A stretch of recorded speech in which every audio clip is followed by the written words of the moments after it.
রাজধানীর চানখারপুল এলাকায় ৬ জন ব্যক্তিকে আমাদের জুলাই আগস্টের বিপ্লবীকে গুলি করে হত্যার দায়ে এবং চানখারপুলের এই অংশের বিশেষ করে একটি অংশের যে ৬ জন শহীদ সেই ঘটনাকে কেন্দ্র করে তদন্ত রিপোর্টটি সম্পন্ন হয়েছে। গতকালকে তদন্ত রিপোর্টটা আমাদের কাছে সেই রিপোর্টটি হস্তান্তর করেছে। সেই রিপোর্টে ৮ জনকে আমরা আসামি হিসেবে পেয়েছি। সেই ৮ জন হচ্ছেন ডিএমপির সাবেক কমিশনার হাবিবুর রহমান, ডিএমপির সাবেক যুগ্ম কমিশনার সুদীপ কুমার চক্রবর্তী, শাহ আলম মোহাম্মদ আখতারুল ইসলাম সাবেক এডিসি রমনাজন ডিএমপি, মোহাম্মদ ইমরুল সাবেক এসি রমনাজন ডিএমপি, আরশাদ হোসেন সাবেক পুলিশ পরিদর্শক অপারেশন শাহবাগ থানা, কনস্টেবল সুজন, কনস্টেবল ইমাজ হোসেন এবং কনস্টেবল নাসির ইসলাম। এই ৮ জনের বিরুদ্ধে তদন্তে তাদের বিরুদ্ধে সম্পৃক্ততার প্রমাণ, কমান্ড রেসপন্সিবিলিটি দুটো মিলিয়ে যারা সিনিয়র অফিসার তাদের নির্দেশ এবং যারা সরাসরি গুলি করে হত্যা করেছে তাদের ভিডিও সহ অন্যান্য প্রমাণাদিতে পাওয়া যাওয়ার কারণে এই ৮ জনের বিরুদ্ধে তদন্ত রিপোর্ট দাখিল করা হয়েছে। এই তদন্ত রিপোর্টে প্রধানমন্ত্রী হাসিনা, স্বরাষ্ট্রমন্ত্রী এবং পুলিশের আইজিপি এদের বিরুদ্ধেও অপরাধের সম্পৃক্ততার তথ্য এসেছে। কিন্তু যেহেতু তাদের বিরুদ্ধে আলাদাভাবে তদন্ত চলমান আছে এবং সম্মিলিতভাবে তাদের বিরুদ্ধে একটাই চার্জশিট দেওয়া হবে, সেই কারণে এই চার্জশিটে তাদেরকে বিচারের জন্য উপস্থিত করানো হয়নি। তাদের জন্য আলাদাভাবে তদন্ত রিপোর্ট আসবে এবং তাদের বিরুদ্ধে সেইভাবে ফরমাল চার্জ দাখিল করা হবে। তবে এই মামলার মধ্যেও তাদের সম্পৃক্ততার তথ্য এবং প্রমাণাদি উঠে এসেছে। মাঠের অলরাউন্ডার আমি, আর ঘরের allrounder Tylox. Tylox toilet cleaner, clean মানেই টাইলক্স। ভিডিও চিত্র ধারণ করে যেটা আমরা প্রমাণাদি পেয়েছি এবং সেগুলোকে একদম নিখুঁতভাবে পরীক্ষা নিরীক্ষার পরে যেটা পেয়েছি, 19টি ভিডিও এখানে আমরা জব্দ করেছি এবং সেটা এখানে প্রমাণ হিসেবে দাখিল করা হয়েছে। পত্রপত্রিকার রিপোর্ট দাখিল করা হয়েছে মোট 11টি।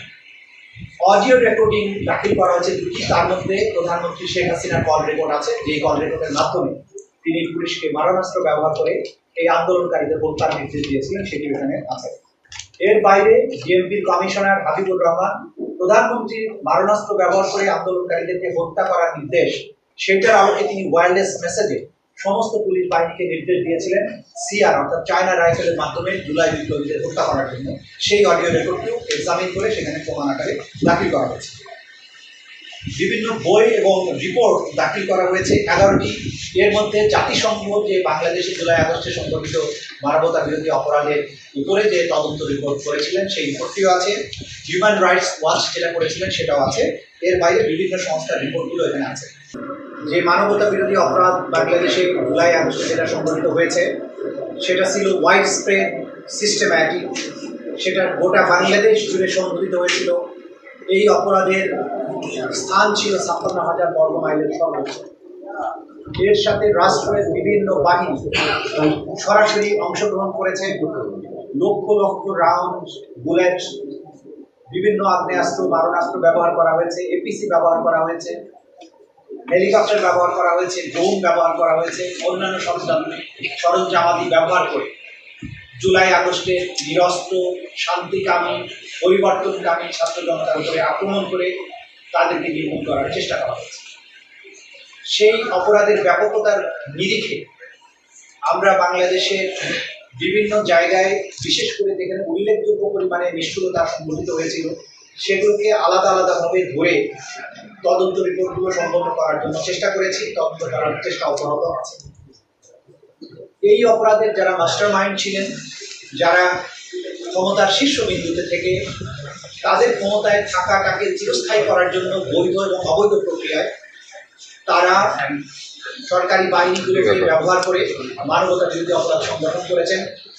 প্রধানমন্ত্রী যিনি সেই সময় ছিলেন, তার নির্দেশ, সরাসরি নির্দেশে তার নিচের লেভেলের স্বরাষ্ট্রমন্ত্রী, পুলিশের আইজিপি, বিভিন্ন পর্যায়ে আইন শৃঙ্খলা রক্ষাকারী বাহিনীর কর্মকর্তা, বিভিন্ন বাহিনীর কিছু অফিসার, কিছু সিভিল সার্ভেন্ট, এরা এই অপরাধ সংগঠনে সরাসরি প্ল্যানিং, প্রিপারেশন, অর্ডার এবং সরাসরি সম্পৃক্ততার মাধ্যমে তাদের সম্পৃক্ততা এখানে আমাদের তদন্তে আমরা পেয়েছি। এই তদন্ত প্রক্রিয়া চলমান থাকা অবস্থায় আপনারা সবসময়, আমরা যেটা বলেছি আপনাদের কাছে, যে প্রধান আসামি শেখ হাসিনা সহ তার সুপিরিয়র কমান্ডারদের জন্য তদন্তটা আলাদাভাবে হচ্ছে। কারণ বাংলাদেশে সর্বত্র যে জায়গাতেই অপরাধগুলো হয়েছে, নিচের দিকে যারা আছে তারা সরাসরি গুলি করেছেন, যেগুলো মারণাস্ত্র দিয়ে, শটগান একেবারে রাইফেল এই জাতীয়। আর উপরের দিকে যারা ছিলেন তারা সরাসরি মাটি থেকে কমান্ড করেছেন, কমান্ডার হিসাবে তাদেরকে যেমন হাবিবুর রহমান তার নির্দেশ, সুজিত কুমার চক্রবর্তী তারা মিলিটারি প্রেজেন্ট থেকে তাদের ফোর্সকে অর্ডার দেওয়া, আক্তারুল ইসলাম ফিজিক্যাল প্রেজেন্ট থেকে হুকুম দেওয়া এবং তার সমস্ত প্রেজেন্স ভিডিওতে এগুলো পাওয়া, এগুলো আছে। এখানে কি হাবিবুর রহমানের সাথে এর মাধ্যমে পুলিশ কমান্ড সেন্টার এইখান থেকে সবাইকে বলেছে সিআর ফায়ার করো, প্রধানমন্ত্রীর কাছ থেকে নির্দেশ এসেছে। সুতরাং প্রধানমন্ত্রীর নির্দেশ ওইটা আবার সে ফার্দার কনভে করছে তার গ্রাউন্ড লেভেলের ফোর্সের কাছে, এর মাধ্যমে কমান্ড রেসপন্সিবিলিটি এটা প্রমাণিত হয়েছে।